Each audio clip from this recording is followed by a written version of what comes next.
Mr. Speaker of the Senate, Herr Premierminister, meine sehr verehrten Damen und Herren, Prime Minister, ladies and gentlemen, thank you for your kind applause of welcome. And I should like to express my appreciation to you, Prime Minister, for your kind and friendly words of welcome. These were words of welcome, but they were also expressing a sense of friendship, and I warmly reciprocate and return these feelings. I am most grateful to the speakers and the members of both houses of the Canadian Parliament for having invited me to address you here today in this venerable building, which, since the Confederation was formed in 1867, has been the seat of the Canadian Parliament. This is the first time, and you said so, Prime Minister, that a head of government of the Federal Republic of Germany and of a country which currently holds the presidency of the European Community has been afforded such an opportunity to address you here. And therefore I regard your invitation not only as a special honor for my country, but also as a token of your solidarity with Europe as it progresses towards union. And I may convey to you, the members of Parliament, convey the warmest greetings from my fellow countrymen in the Federal Republic of Germany and of Europe.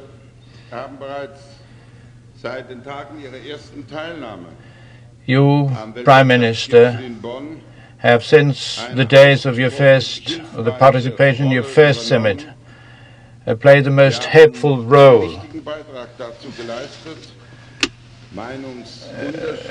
in bridging differences of approach among the partners participating in the economic summit. You have made an essential contribution towards enlarging the group of G5 and includes today Canada as well.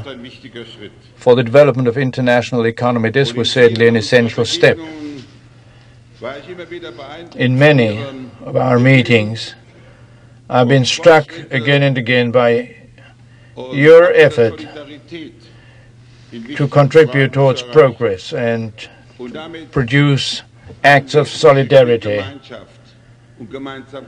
and in this way bring about solidarity among the participants in these meetings. And I congratulate you as well for concluding the free trade agreement with the United States of America. This is a forward-looking sign. And when the European Community in 1992 will have established a single domestic market for 320 million people, an area which, not in terms of population but in terms of economic potential, will be the strongest region.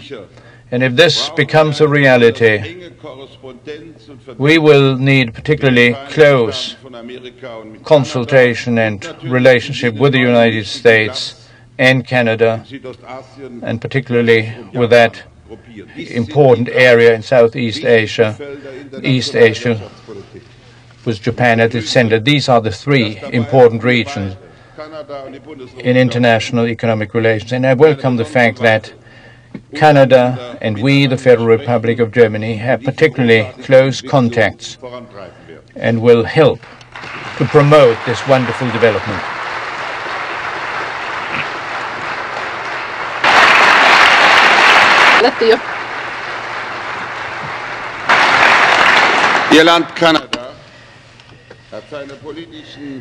Your country, Canada, has always cultivated political and economic and human ties with Europe. Her intellectual and cultural life are rooted in European tradition. You, Prime Minister, referred already to the fact that the great majority of your people are descendants of European immigrants. Since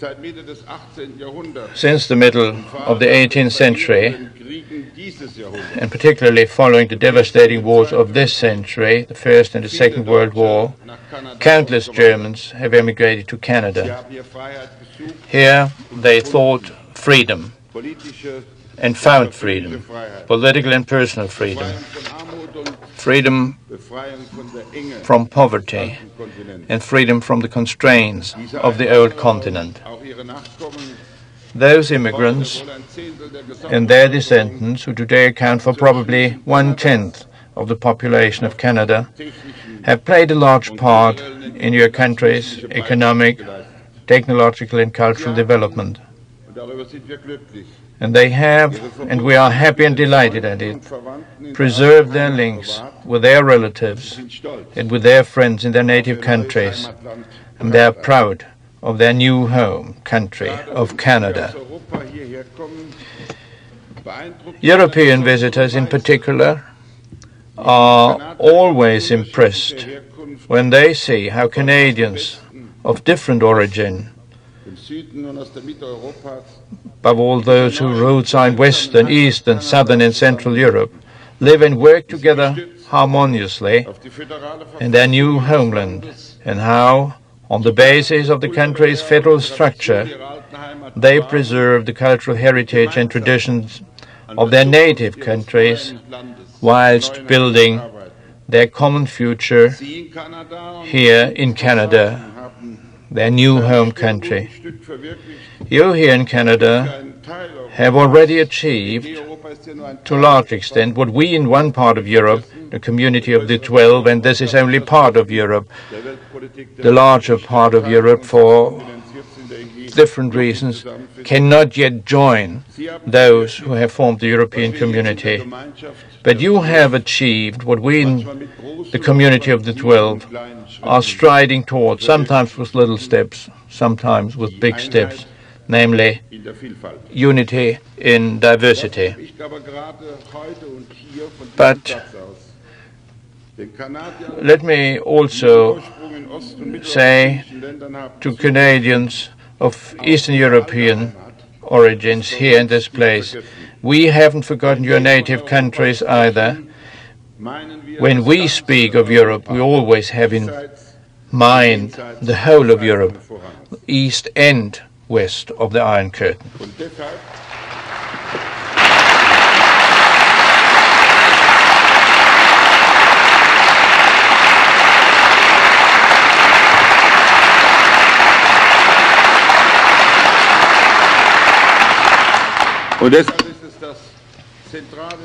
And for this reason, the central aim of the policy pursued by my government, the policy of our friends and allies, is to overcome the division of Europe, and this includes the division of our German fatherland, to make the frontiers more permeable, to reunite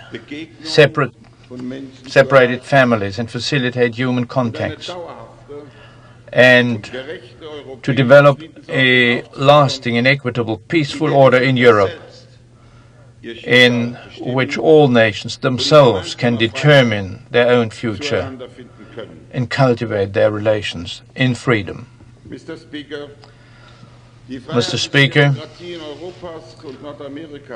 the free democracies of Europe and North America are linked by their common commitment to the inalienable human rights and to the principles of freedom and democracy enshrined in their constitutions, to the openness of their communities. And together we are resolved to defend our freedom. And for my country, the Federal Republic of Germany, this is the basis of our policy. The Transatlantic Alliance, NATO, the Alliance of Free Democracies, has for over 40 years now preserved the common peace, the common security, and the common freedom. In this building, a chapel reminds us that twice in this century, citizens of your country have fought and sacrificed their lives in Europe. Only those who know the devastations of war and the disasters of war can truly appreciate the fact that our alliance has secured for Europe and for us in the Federal Republic of Germany the longest period of peace in its more recent history. This has only been possible, and particularly in difficult phases of relations between East and West, because the Allies have shown the political will and determination to maintain adequate military forces, to pool their defense contributions, and thus guarantee their common defense capability. The North American democracies, not least Canada, have rendered an invaluable contribution to those efforts, especially by stationing troops in Europe. And I wish to take this opportunity here, before this High House, to express my thanks and appreciation of Canada's military presence in my country, and to express my appreciation and my gratitude for the service done by your soldiers in my country.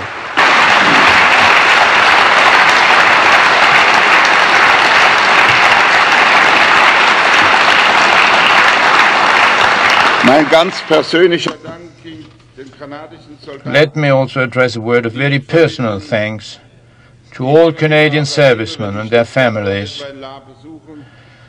whom I meet again and again when I'm in Lahr, the Canadian base, who have lived in our country, are living in our country and fulfilling their defense mission side by side with our own troops in our country. This is important for us. We have a conscript army, and more than 500,000 young Germans are serving in that army. And for them, it is particularly significant and important to know that they stand shoulder to shoulder with comrades from other countries of the free world.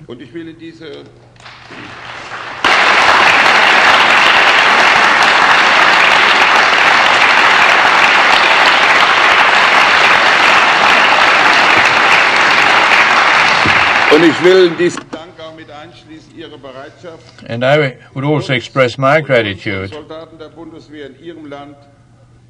for the opportunities you are offering to us in the way of training facilities here in Canada, which we just do not have in our own country.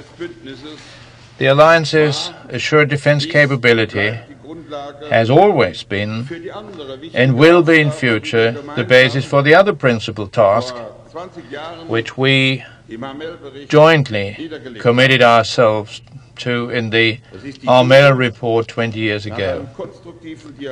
And that is the quest for a constructive dialogue and closer cooperation with the countries of the Warsaw Pact. Countries, and in particular the pursuit of disarmament and arms control, to reduce the heap of arms piled up in a sensible disarmament and arms control dialogue. In this respect, too, Canada has rendered outstanding contributions in the field, in this particular field. Lester Pearson was one of the first alliances statesmen to begin the dialogue with Moscow. And Canada's commitment in the negotiations on security and cooperation in Europe, and especially with regard to human rights, has left its stamp on the documents of Helsinki and Madrid. Until this very day, your country is playing an active role in the arms control negotiations. Over the last months and years in particular, the correctness of the policy pursued in the name of Hamel has been strikingly confirmed. We are experiencing a dynamic improvement in East-West relations, which most of us would have considered to be inconceivable a few years ago. Never before in the post-war era have the superpowers conducted such an intensive dialogue at the summit. I have asked for such meetings again and again without expecting too much in the way of their outcome, but I am certain that they become a driving force in East-West relations. And here too, on this occasion, I would like to express my congratulations to the President of the United States, and that we express our wish to General Secretary Gorbachev that policy should be continued along this line.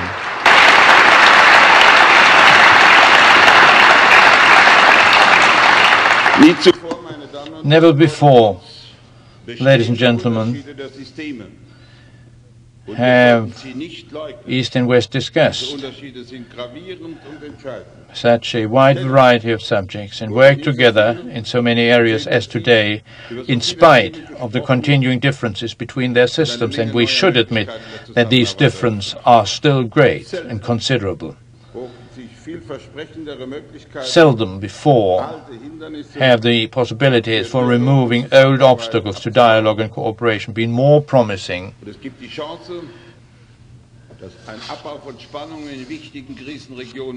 And I think there's a chance for tension to be reduced in important tensioned area, and one illustration is offered by Afghanistan. But above all, we see for the first time that the Soviets are willing to reflect on the threat posed by superior military strength and a claim to an ideological monopoly, and to seek, through negotiations, the path to stable, to genuine peace with fewer weapons.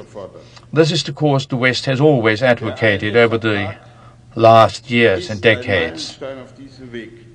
The INF Treaty is a milestone along this road. It stems from a Western initiative. It was made possible by the solidarity and the cohesion of the alliance, and hence it is, in the best sense of the word, our common success. It is the first treaty in the history of arms control to provide for the destruction of a whole class and category of weapons. Its underlying principle that whoever has more weapons must scrap more, as well as its strict provisions on verification, are a model for further steps towards disarmament.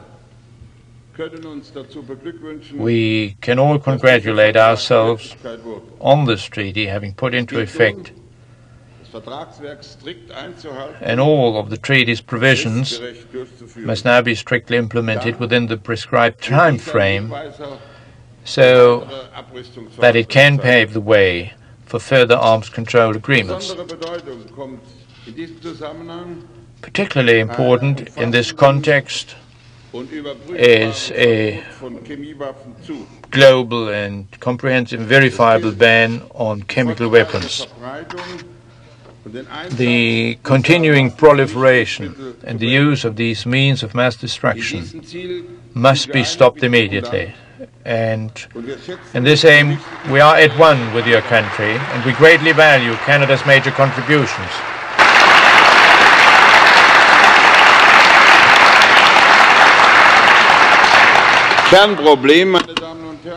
Nonetheless, the basic problem of security in Europe, and not least of the security of the Federal Republic of Germany, continues to be the conventional superiority of the Warsaw Pact, as well as its capability for launching surprise attacks and eliminating these capabilities must be the objective of future negotiations on conventional stability throughout Europe, from the Atlantic to the Urals. We are banking on these negotiations, and here Canada and we agree again, commencing before the end of these years, that these negotiations should be taken up before the end of this year. Another objective of the alliance is to reduce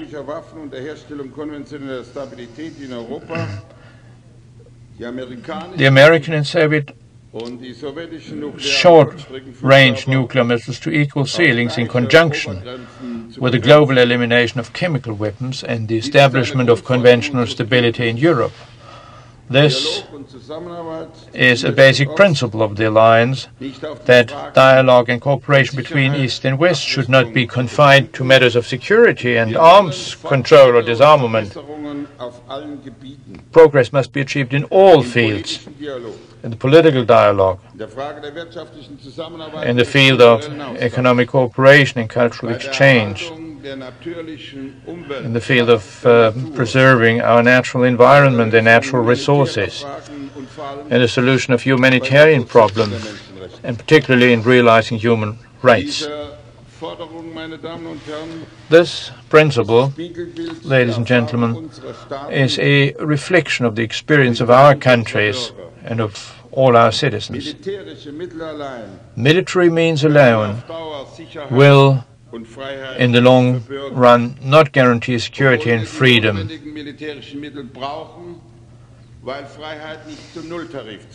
though we need the necessary military means because freedom cannot be had for nothing. But it is important that our citizens will support this policy, that they are convinced that their human dignity is respected most in a free society, and that only in such a community can an individual achieve self-fulfillment according to his aptitudes and inclinations. And that it's only in a free economy, it is personal achievement that counts and is rewarded, and that human solidarity and social justice are possible. The English language has given us the word Commonwealth, a community of free citizens and free nations based on mutual prosperity. And that is what we in Europe want. We are convinced, let me repeat it, that an economically and politically united Europe, a strong European community, can render an inestimable contribution to the security of the West as a whole and to the world peace and stability. And a nucleus of this community is Franco-German cooperation. And that cooperation, at the end of this century, will have overcome many hundreds of years of national egotism and bitter fratricidal wars. Prime Minister, you refer to your Minister of State who comes from my home country. And he comes from a part of the country where for more than 300 years we had a war in practically every generation, where hardly any generation has seen that the villages and the cities were not destroyed during Franco-German wars. Today we are living in a period where the generation of our children would consider it to be absolutely inconceivable that something like this could happen again. And when 3 years ago I met with François Mitterrand, the French president, in Verdun to commemorate the dead of the two wars, what impressed me most was not so much the number of these graves. What impressed me most were the 20 or 30,000 school children who had come from France and from Germany and were running about, playing with each other, and who found it absolutely impossible to imagine that their own grandfather, great-grandfather, may have been buried in one of these graves.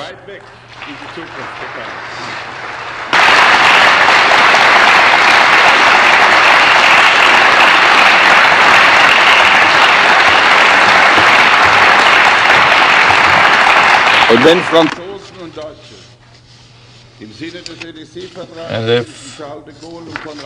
the French, under the Élysée Treaty, concluded between Charles de Gaulle and Konrad Adenauer, are friends today, then their common policy is not directed against anybody, and everybody is invited to join in.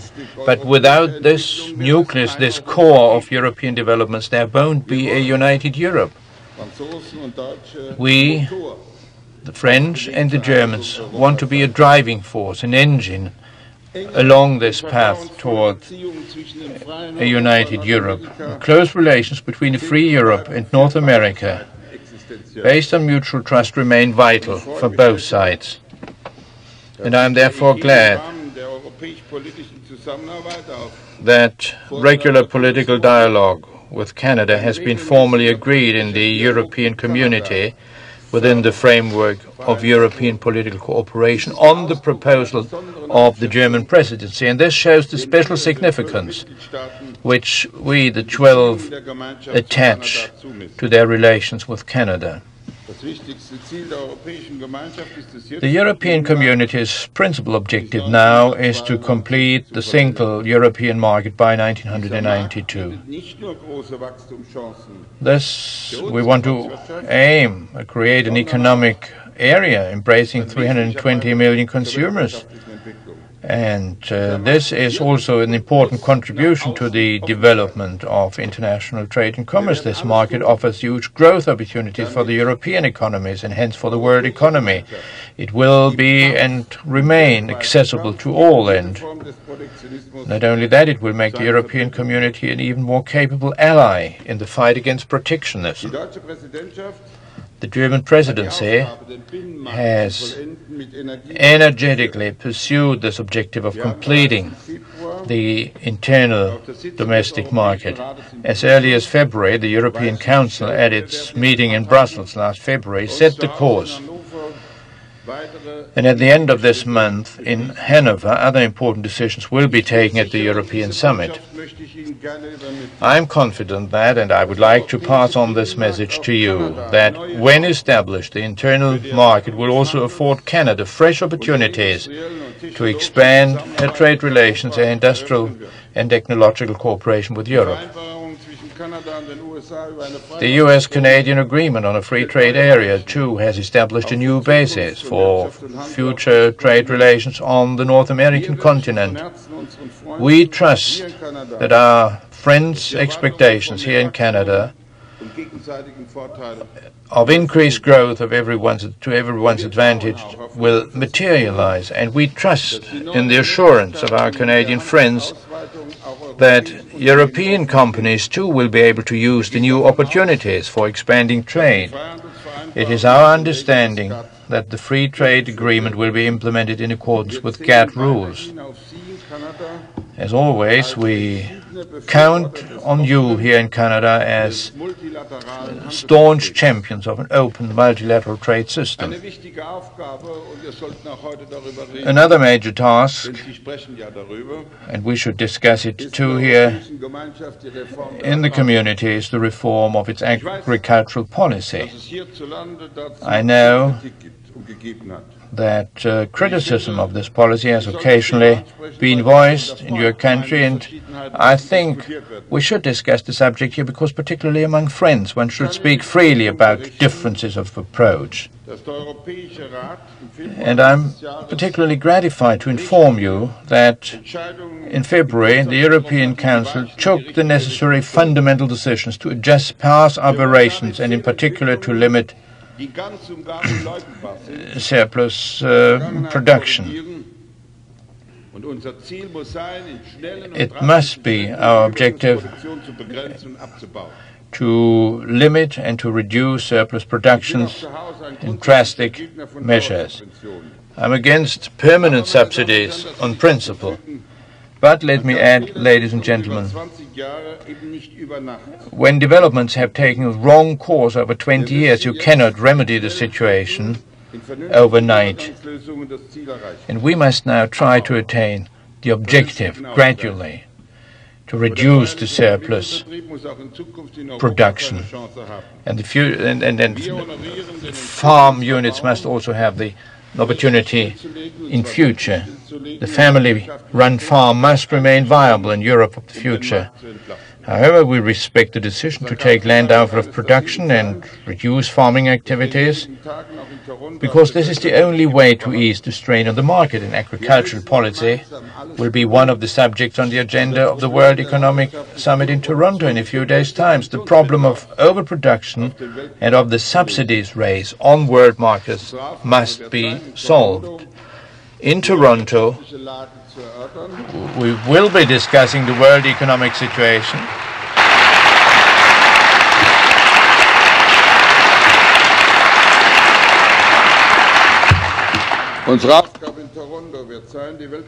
In Toronto, we'll have to discuss the world economic situation, the perspectives for growth without inflationary pressure, and we should also dedicate ourselves to the study of the dangers of global protectionism, which have by no means yet been removed. The participants in the summit meeting must together strive to ensure that the GATT-Uruguay round will prove successful. This meeting will take place in autumn here in Canada, and it is of the greatest meaning and significance for future international developments in the economic sectors, not least in view of the problems confronting the developing countries. We'll have to discuss that in Toronto as well, the issue of hunger, poverty and indebtedness. I am one of those who believe that in the first quarter of the 21st century, the hazards and the challenges and the risks of the North-South conflict will overshadow the East-West problems.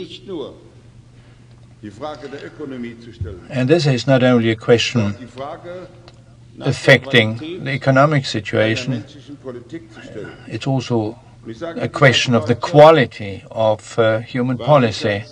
And I'm making these remarks as a German because as a pupil I have lived through the Second World War, and I still have memories of what the situation was back in 1945 after the complete breakdown of our country when we were half-starved. And I felt at that time what it means for a country to receive help from Canada, help from the United States of America, and we haven't forgotten that. And since we are now amongst those countries which are better off in spite of the problems we still haven't solved, we consider it to be important that the moral strength of a free system should also be shown in acts of solidarity vis-à-vis the poor countries.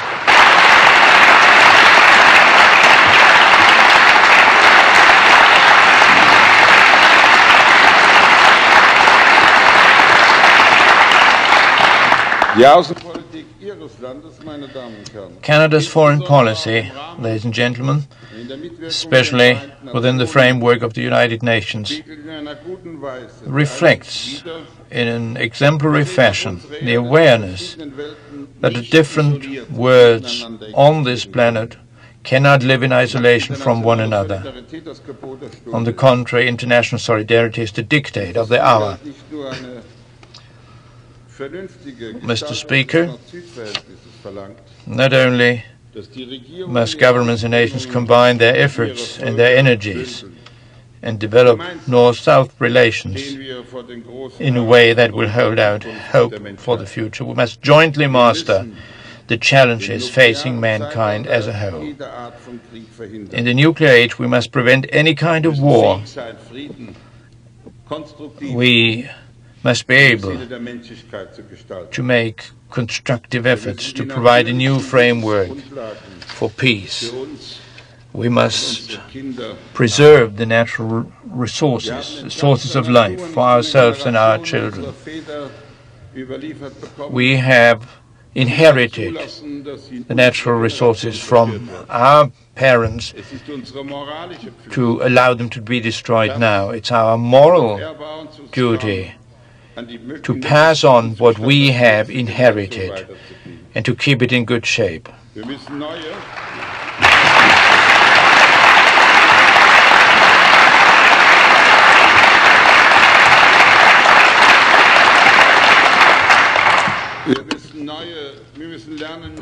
We must master new technologies and learn to apply them for the benefit of all states and nations in the service of man.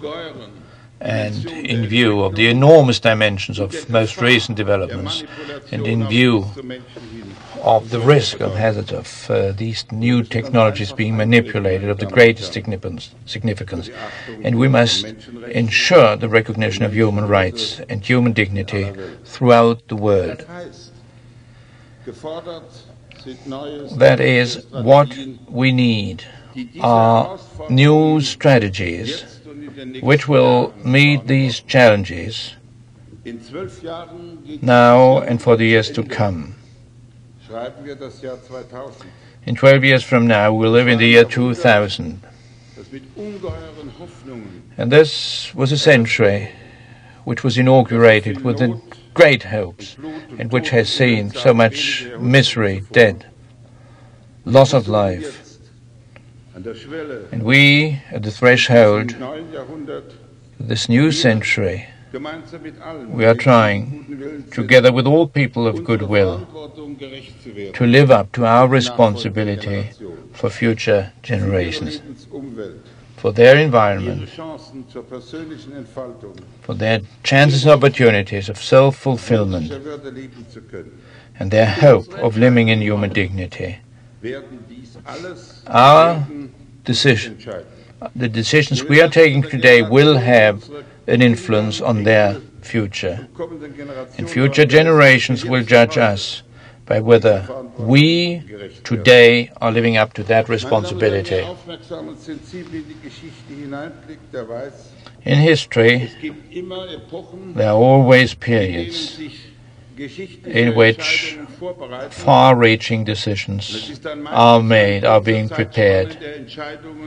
And there's only a relatively short period of time when real decisions will be taken, and very often over long distances. Nations have to suffer and to tolerate, to accept the results of these decisions. We are living now in an age where such far-reaching decisions are being made. And we should be aware of that, and we should commonly, together, approach them. And in this context, it's good to have exchanges with friends and with partners who share the basic values, basic faith, who share a vision of a peaceful and free world, and who are aware of a common responsibility. It was in this spirit that I came here to meet with friends and to talk to friends. And I thank you very much for the friendly welcome you extended to me in your grand country. Thank you very much.